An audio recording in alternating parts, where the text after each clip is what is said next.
Dans cette nouvelle vidéo, nous allons explorer un concept fondamental, les volumes dans Kubernetes. Savez-vous que par défaut, les données d'un conteneur sont éphémères? Si le conteneur redémarre, vos données disparaissent. Les volumes Kubernetes résolvent ce problème en offrant un stockage persistant ou temporaire pour vos applications. Dans cette vidéo, nous allons comprendre la théorie des volumes Kubernetes. On va découvrir deux types de volumes essentiels, MTG et hostpath. On va mettre tout cela en pratique avec des démonstrations concrètes. Un volume dans Kubernetes est un répertoire partagé accessible par un ou plusieurs conteneurs dans un pod.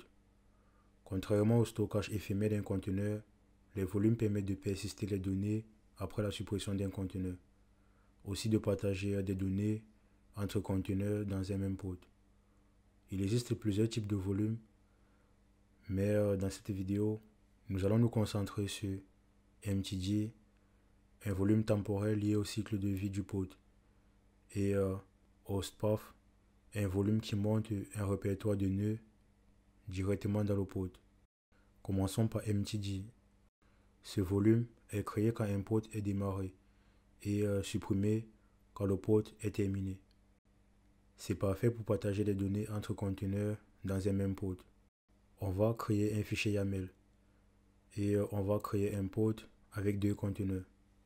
Un conteneur writer qui écrit dans le volume et un conteneur reader qui lit depuis le volume. Dans notre fichier, on a spec conteneur name writer image alpine avec la commande sh-c echo avec un message hello et le chemin /data mtg file et sleep 3600 et un autre reader avec image alpine commande sh-c 4 data mtg file 3600. Volume définit un volume de type mtg et volume monte le volume dans les conteneurs au chemin /data. Le conteneur writer écrit un message dans data mtg et le conteneur reader affiche le contenu du fichier. On va appliquer la configuration en lançant le pod avec la commande kubectl apply-f, nom du fichier YAML. Cette commande demande à Kubernetes de créer le pod selon notre fichier YAML. Vérifions que le pod est bien démarré avec la commande kubectl get-pod. Maintenant, on va afficher les conteneurs du pod reader avec la commande kubectl log mtg demo-c reader. On a bien notre message comme défini dans notre fichier. Le conteneur reader a bien affiché le message écrit dans writer. Cela prouve que les deux conteneurs partagent le même volume mtg. On va nettoyer le pod pour libérer les ressources avec la commande kubectl delete-f et nom du fichier.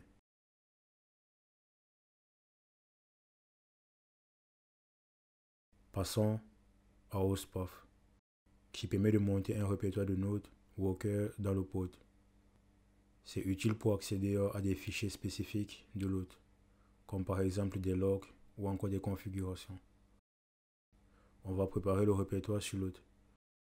On va créer un répertoire et un fichier sur notre machine. Pour cela, on va exécuter la commande mkg-p/tmp/k8test hostpath demo.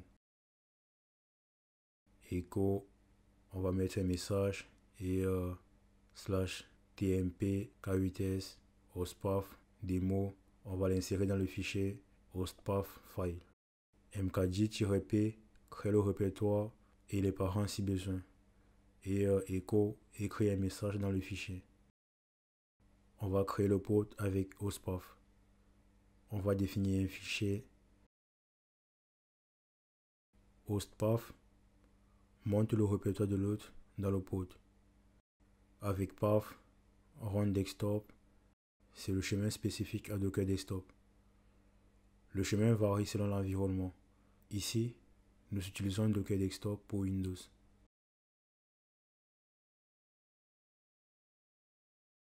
On va appliquer la configuration avec la commande kubectl apply-f, nom du fichier. Et on va vérifier avec kubectl log host path demo. On a bien le message qui est affiché. Le pod a bien accédé au fichier présent sur notre machine hôte. C'est idéal pour débugger ou partager des données avec les nodes. Pour résumer, les MTD sont des volumes temporaires pour partager des données entre conteneurs d'un même pod. Et host path, c'est pour un accès direct au fichier du node ou au cœur. Et avec ces types, il faut faire attention à la portabilité.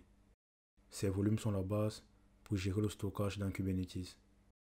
Dans une prochaine vidéo, on va explorer d'autres solutions de stockage comme les volumes persistants. N'oubliez pas de liker la vidéo et de vous abonner à la chaîne pour la suite de la formation.